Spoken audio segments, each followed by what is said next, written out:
Up, ready and back for day 2 at City College. Bring on the Skill Build Challenge. Arrived and we're ready to go at City College. Bring on the Skill Build. As the students are rolling in behind us, busloads of them turning up. It's going to be a busy day.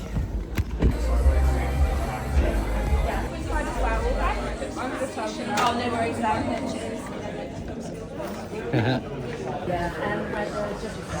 So they're setting off now. The plasterers have been sent over to their stations to get in position and get ready for their first task.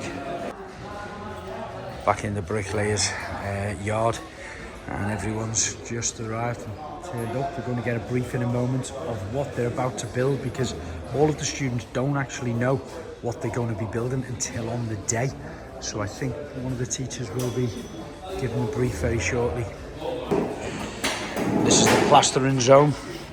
The guys are arriving now. Again, they haven't been briefed yet of what they've got to do, but they will be shortly.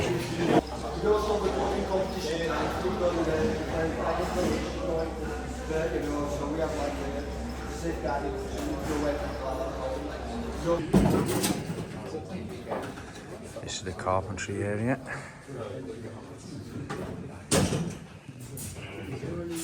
Carpenters are about to get their briefing now. They've had some paperwork shown to them. Yeah.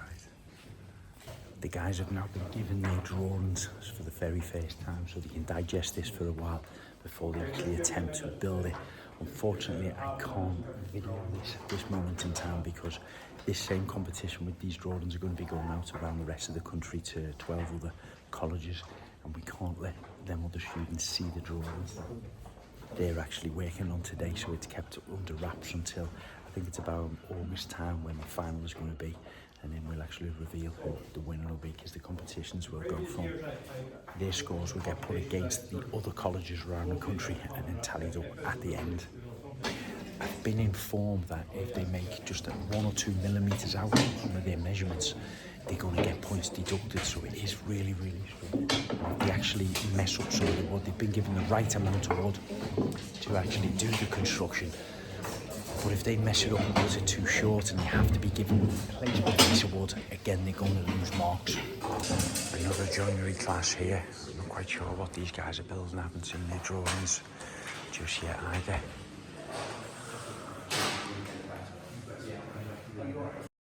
So here in the P&D area, these are the type of things they're doing. They have an 8x4 sheet.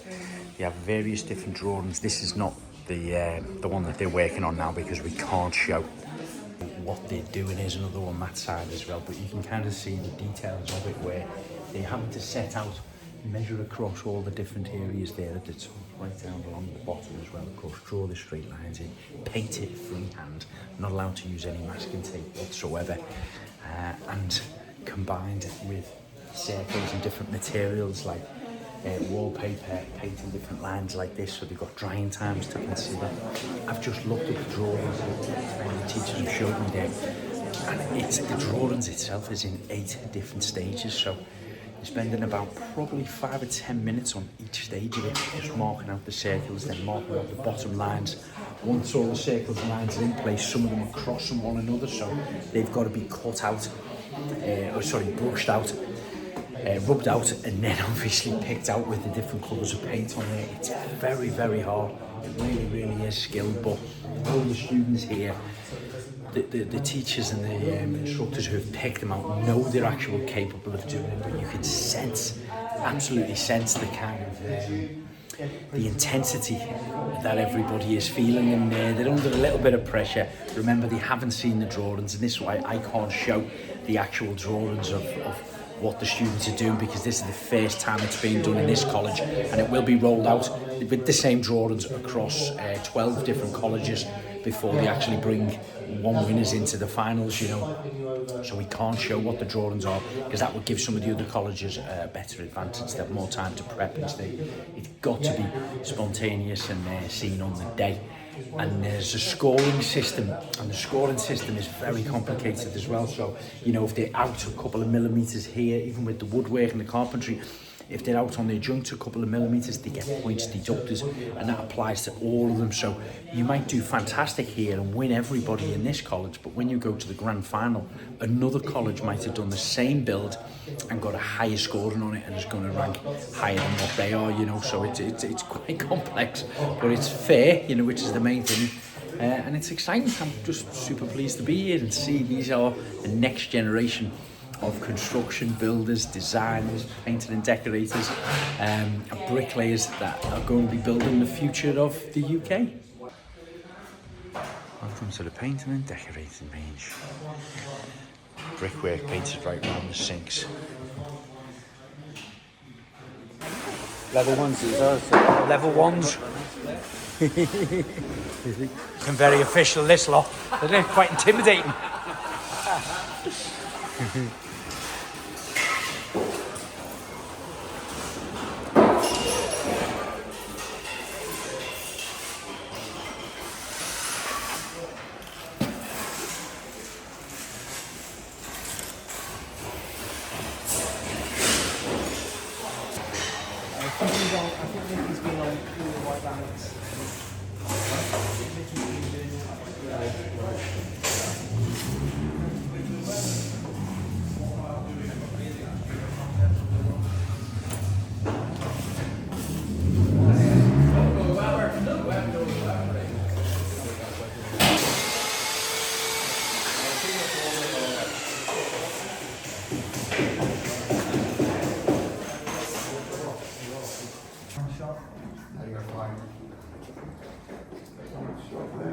That's nice. Then you're talking directly down. You talk to me, yeah. Talk to you beyond camera. If we get Sophie to stand next to me, then we can get that shot done. I'm just gonna each one get a shot of us.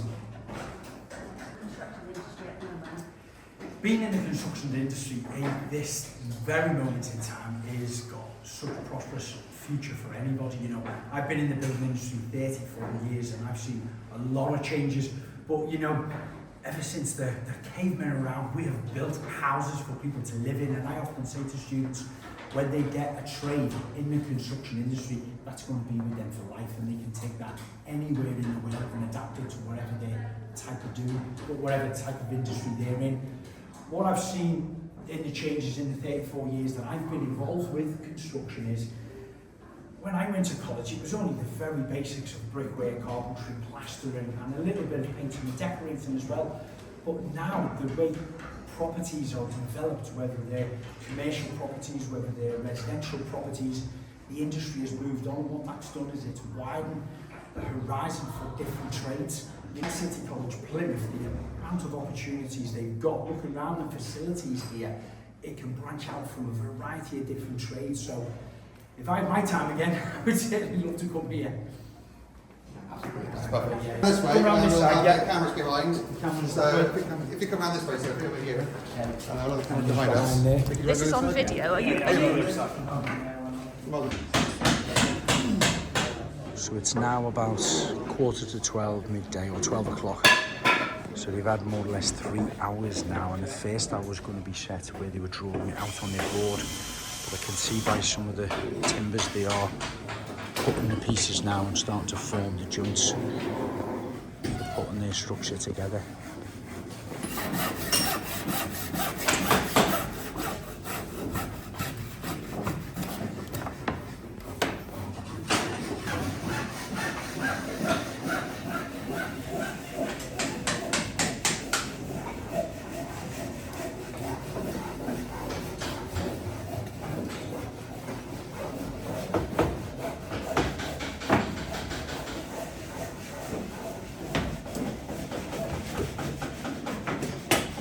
Back in the Brick Lane Hall now, and some of them are coming on fantastic. I can't go too closely because I can't really reveal what they're actually building, but we've got a combination of first year students and second year students here. So of course the first ones are a little bit more advanced, so we're doing it that little bit quicker, but the scoring is quite kind of fair really. They take all that into consideration, how much experience they have got in there. But it's brilliant. The standard here, it super exceeds pretty much a lot of the colleges and training academies I've been to see in the past, not putting any of them down of course, but it just seems to have an edge on it what they've got here. So hopefully I'll get to look around at some of the other colleges, because there's 12 all in all throughout the country to build up to the grand final. What was your question? How are they doing? Is it going how you think it was going, and time-wise? Because you set it out, don't you, and do it. The actual tech. Yeah, certainly. And I think, John, with experience, what you often find when you set out these sort of designs is how long it's likely to take. But being on a first competition, it's always in the back of your mind that their experiences and how they approach it is always slightly different. Yeah. So, but nevertheless, it's always sort of an idea. But they're only halfway through at the moment, and they're bang on target where they should be. So it's all good. But the setting out for this, which is slightly different to last year, there's probably less setting out, but there's a lot of wet to wet, so there's a lot of time management of how they approach Drying the times work. between them. So we try to steer them in the right direction, but you often find that they have their own They have ideas their what own to do. direction. Absolutely, and sometimes when you look around, they've gone and they've done different colours in different areas. Yes, but But it also comes together at the end. Yeah, Brilliant, good.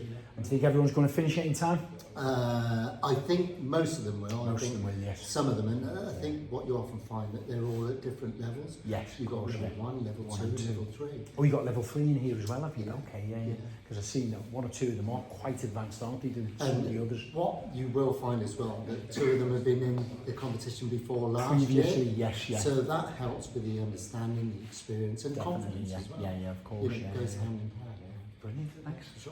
Yeah, that's all. Back in the carpentry centre here, and I can't show too much of the actual work itself because I don't want to give it away, the item that they're actually constructed here, but I've had a close look at some of the workmanship, the cuts, the joints, the bevels, the routing they're doing on there, and it looks fantastic. So this is probably going to be the last bit I'm going to be able to show the classrooms. They've all gone for a dinner break now, and they're going to be back again this afternoon and spend another 3 or 4 hours onto it to get it finished and then marked.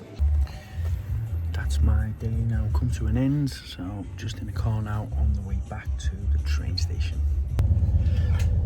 Just about made it on the train, so goodbye Plymouth. Birmingham next stop. A little bit different than yesterday now, the tide's out. Boats everywhere.